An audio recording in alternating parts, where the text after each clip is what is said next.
వేమ్లవాడ గ్రామంలో ఉండే ఉదయముడికి వ్యాపార దక్షత చెప్పుకోదగ్గది. 25 వయసుకే అతడు గ్రామంలో ప్రముఖుడనిపించుకున్నాడు. అందుకు తల్లిదండ్రులు ఎంతో సంతోషించి, నాయనా, వ్యాపారాన్ని బాగా వృద్ధిపరచాలంటూ ఇంతకాలం పెళ్లి వాయిదా వేశావు, ఇక ముహూర్తాలు పెట్టించమని నీ బావకు కబురు పంపమంటావా అన్నారు. ఉదయుడికి అక్క పంకజం అతనికంటే 16 ఏళ్ల పెద్దది. ఆమెకు 16వ ఏట భద్రుడనే సంపన్నుడితో పెళ్ళయింది. ఏడాది తిరగకముందే ఆ దంపతులకు పుట్టిన కూతురు అరుణ. పుట్టగానే ఆమె ఉదయుడి భార్య అని అంతా అనుకున్నారు. అందుకు ఉదయుడికి పెద్ద అభ్యంతరమేమీ లేకపోయింది. అరుణ గురించి అతడెక్కువగా ఏనాడు పట్టించుకునేవాడు కాదు. బావ భద్రుడంటే వల్లమాలిన గౌరవం. ఆయన చిన్నతనంలో అతనికి ఎన్నో కథలు చెప్పేవాడు, సరదాగా మాట్లాడేవాడు.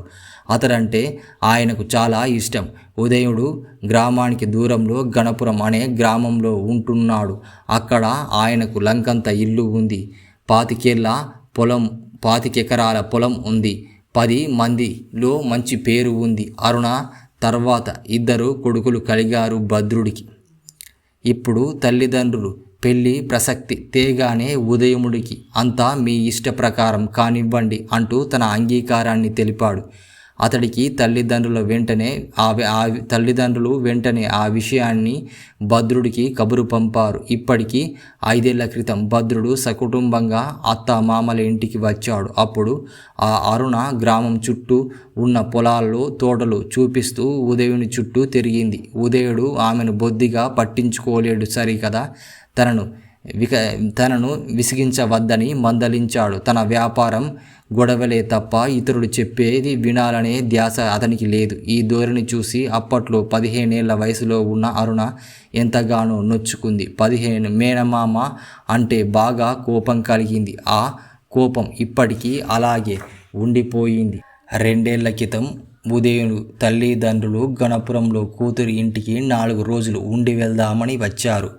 ఉదయుడు తనకు తీరిక లేదని వాళ్లతో రాలేడు. ఇంటికి వచ్చిన అమ్మమ్మ, తాతయ్య గారులతో అరుణ మంచి కాలక్షేపమైంది. అరుణ సౌందర్యరాశి, గుణవంతురాలు. ఆమె దగ్గర వాళ్ళు ఉదయుడు మంచితనం గురించి, తెలివితేటల గురించి విపరీతంగా పొగిడారు. తొందరలోనే 2కి పెళ్లి జరిపిస్తామని అరుణతో చెప్పారు. అరుణ అప్పుడేం మాట్లాడలేదు. మేనమామ ఒకవేళ మంచివాడేమో సరిపెట్టుకుందామనుకుంది. ఇప్పుడు పెళ్లి గురించి కబుర్లు రాగానే అరుణ తల్లితో తనకు ఉదయుడంటే ఇష్టం లేకపోవడానికి కారణం చెప్పింది. పంకజం నవ్వి, నా తమ్ముడు గురించి నీకంటే నాకే బాగా తెలుసు. వాణ్ణి పెళ్లి చేసుకుంటే నువ్వు కలకాలం సుఖంగా ఉంటావు అని నచ్చజెప్పింది. అరుణ మాత్రం అయిష్టంగా తల ఊపుతూ ఊరుకుంది. పంకజం ఈ విషయాన్ని భద్రునికి చెప్పింది. భద్రుడు నవ్వి, ఇదేం పెద్ద సమస్యే కాదు. అమ్మాయికి ఉదయుడి మీద ఉన్న అపార్థాలు పోగొట్టాలంటే 2 కలిసి 4 రోజులు కబుర్లు చెప్పుకోవాలి. అందుకు మనం అవకాశం కల్పించాలి అంతే అన్నాడు. ఆ తర్వాత భద్రుడు మామగారికి ఈ విధంగా కబురు పంపాడు. పెళ్లికి ముందు పెళ్లి చూపులకు వెళ్ళడం మన సంప్రదాయం. అందుకుగాను మీరు మా ఇంటికి రావాల్సి ఉంటుంది. అయిన వాళ్ళ మధ్య పెళ్లి చూపులేమిటి అని నలుగురు నవ్వుతారు. కాబట్టి ఈ పెళ్లి చూపులు ఎవరికి తెలియకుండా జరగాలి. ఏదైనా పని చెప్పి ఉదయుణ్ణి మా ఇంటికి పంపండి. వాని వెంట మీరెవ్వరూ రాకండి. పెళ్లి చూపులు జరుగుతాయి. జరిగినట్లు ఎవరికి అనిపించదు. కబురు అందుకోగానే ఉదయుడు తల్లి తండ్రి ఉదయుణ్ణి పిలిచి, గణపురం చేనేత చీరలకు ప్రసిద్ధి. నగరంలో ఆ చీరలను మంచి గిరాకీ ఉంది. నువ్వు అక్కడికి వెళ్ళి వివరాలు తెలుసుకునిరా. ఈ విషయం నీకు బావ సహాయపడతారు అని చెప్పారు. ఉదయుడు ఆ పగలంతా పనులు చూసుకుని చీకటి పడగానే భోజనం చేసి సొంత గుర్ర బండి మీద ప్రయాణమయ్యాడు. కొద్దిసేపట్లో అతడికి బాగా నిద్ర పట్టింది. బండి గణపురంలో భద్రుని ఇంటి ముందు ఆగగానే మెలకువ వచ్చింది. అప్పుడే తెల్లవారుతుంది. ఆ సమయంలో ఇంటి ముందు అరుణ ముగ్గు వేస్తుంది. పక్కన నిలబడి పంకజం కూతుర్ని మెచ్చుకుంటుంది. బండి దిగిన ఉదయుడు చూసి అరుణ ఎవరో గుర్తుపట్టింది. అంతే, వేస్తున్న ముగ్గు ఆపేసి లేచి ఇంటి లోపలికి పరిగెత్తింది. తన వంక ఒక్క క్షణం చూసి అరుణ చూసి ఆశ్చర్యంగా ఎంత అందమో అనుకున్నాడు ఉదయుడు. ఆ మాట రాక అలాగే నిలబడిపోయాడు. పంకజం తమ్మునికేసి ఒక అడుగు వేసి, ఎవరో కొత్త మనిషివి చూసినట్టు అలా నిలబడ్డావేమిటిరా? అది మన అరుణ. దాన్ని నువ్వు చూసి ఐదేళ్ళైపోయింది. ఈ 5 ఏళ్లలో అది బాగా మారింది. పద ముందు లోపలికి అంది. ఇంట్లో అడుగు పెట్టగానే భద్రుడు గొంతు వినిపించింది. ఆయన కాస్త సిరాగ్గా, ఓ మామయ్య వస్తే వచ్చినవాడు వెళ్ళిపోడు కదా అంది అరుణ. ఈ మాత్రం దానికి బంగారం లాంటి నా నిద్ర పాడు చెయ్యాలా? వెళ్ళు, వస్తాను అంటుంది ఆమె. ఇది వింటూనే ఉదయుడు చిన్నబుచ్చుకున్నాడు. రాక బావ వస్తే ఆయన తనను చూడడానికి ఉత్సాహం చూపించకుండా అరుణ ఇలా అంటుందా నన్ను అని అతను బాధపడసాగాడు. కాసేపటికి భద్రుడు వచ్చి ఉదయుడిని కుశల ప్రశ్నలు వేశాడు. అతడు వచ్చిన పని తెలుసుకొని, అరుణని నా పోలికలు కోపంలో కాదు, బుద్ధుల్లో కూడా చాలా చురుకైనది. ఈ ఊళ్ళో చీరలు నేసే వాళ్ళు 40 దాకా ఉన్నారు. అవన్నీ నీకు అరుణ చూపిస్తుంది.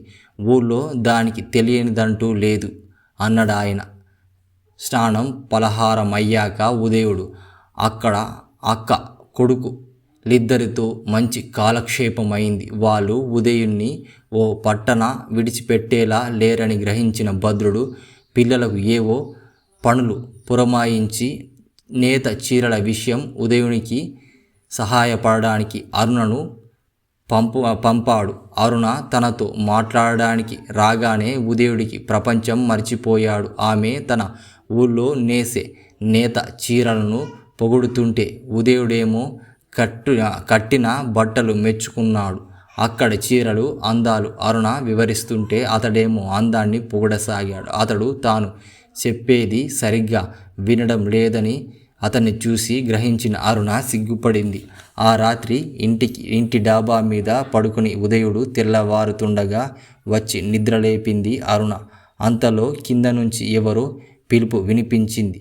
వచ్చిన వారు ఆ ఊరి పెద్ద రైతు వీరస్వామి. పాలేరు గంగన్న ఉన్న పలంగా ఏదో పనిపడి ఆయన భద్రుడి కోసం కబురు పంపాడు. నానింకా నిద్రలేవలేదు.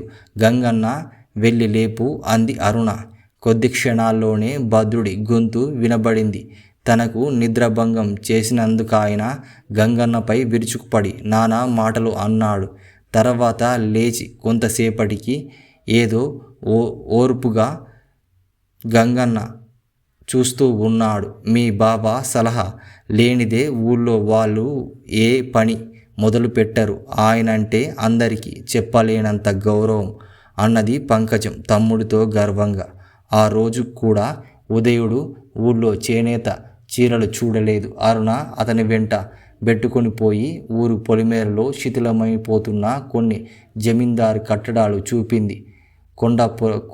కొండదాపుల గుడి తీసుకువెళ్ళింది. వాళ్ళు తిరిగి వచ్చాక పంకజం తమ్ముణ్ణి చాటుగా పిలిచి అరుణ నీకు నచ్చిందారా అని అడిగింది.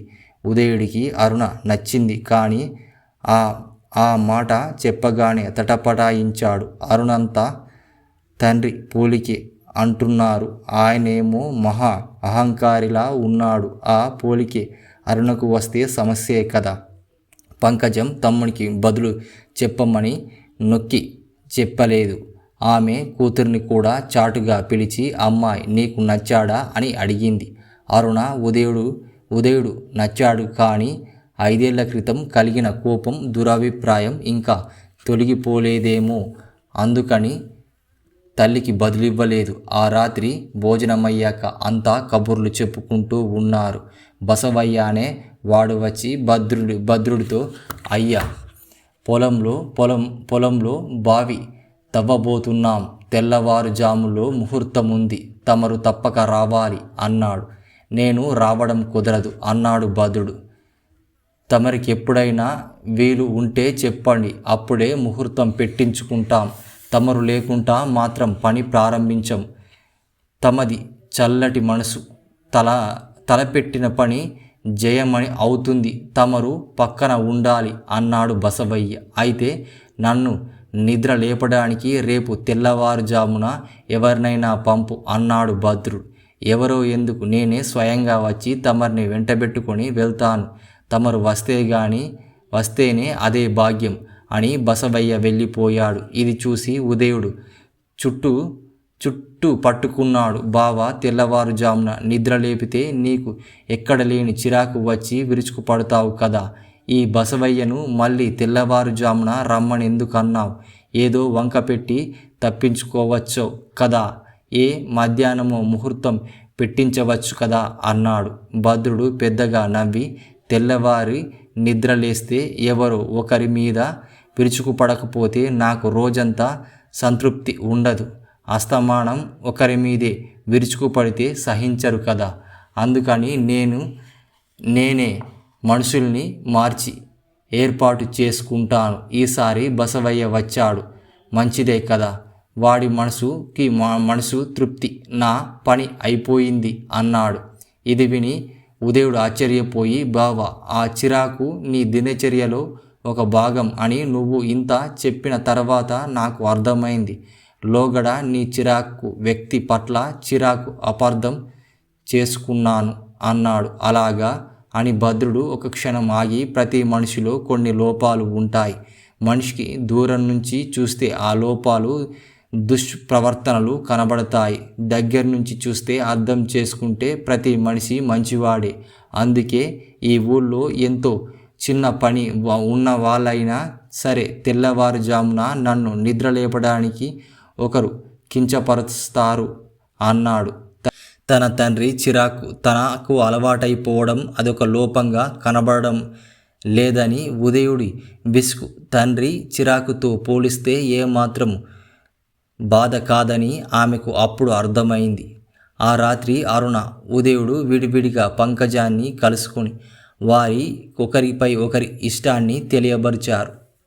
రంగాపురం గొప్ప యాత్రాస్థలం. అక్కడ పరమశివుడి ఆలయం ఉంది. అందమైన ఉద్యానవనం ఉంది. ఆ ఊళ్ళో నాట్య మందిరం. ఉదయం నుంచి రాత్రి దాకా నృత్య ప్రదర్శనలు జరుగుతూ ఉంటాయి. అక్కడ గ్రంథాలయం ఉంది. ఆ గ్రంథాలయంలో ఎన్నో అపూర్వమైన గ్రంథాలు ఉన్నాయి. ఇవన్నీ చూడడానికి నరసింహం ఆ ఊరు వచ్చాడు. ఆ ఊళ్ళో ఆయన పెదనాన్న రామయ్య ఉంటూ ఉన్నాడు. రామయ్యకు చంద్రం, సోము, గోపి, విశ్వం అనే 4 కొడుకులు ఉన్నారు. పెద్దవాడు చంద్రం నరసింహుని ఈడువాడు. 4 అన్నాదమ్ములు నరసింహన్ రాక కోసం ఎంతో చూడసాగారు. అతని వచ్చాక ఊరంతా తింపి చూయించి విశేషాలు స్వయంగా చూపారు. మీ ఊరు చాలా బాగుంది. 4 రోజులు ఉండిపోవాలని వచ్చాను. 40 రోజులైనా ఉండాలనిపిస్తుంది అని నరసింహం రంగాపురాన్ని మెచ్చుకున్నాడు. ఇందుకు 4 అన్నాదమ్ములు బ్రహ్మానందపడ్డారు. అయితే వాళ్ళు అంతటితో ఊరుకోక అన్నిట్లో నరసింహానికి బాగా నచ్చినదేమిటో చెప్పమని నొక్కి అడిగారు. అప్పుడు నరసింహం, మనకే ఒక చోట ఇష్టం ఉంటుందో అక్కడ ఎక్కువసేపు ఉండగలుగుతాం. నిజం చెప్పాలంటే ఒక్కొక్కసారి మనకిష్టమైన చోటు మనకే తెలియదు. మీరు 4 రోజుల పాటు 4 చోట్లను ఉండి రండి. ఎక్కువ ఎక్కడ ఉండగలిగితే అదే మీకిష్టమైన చోటు.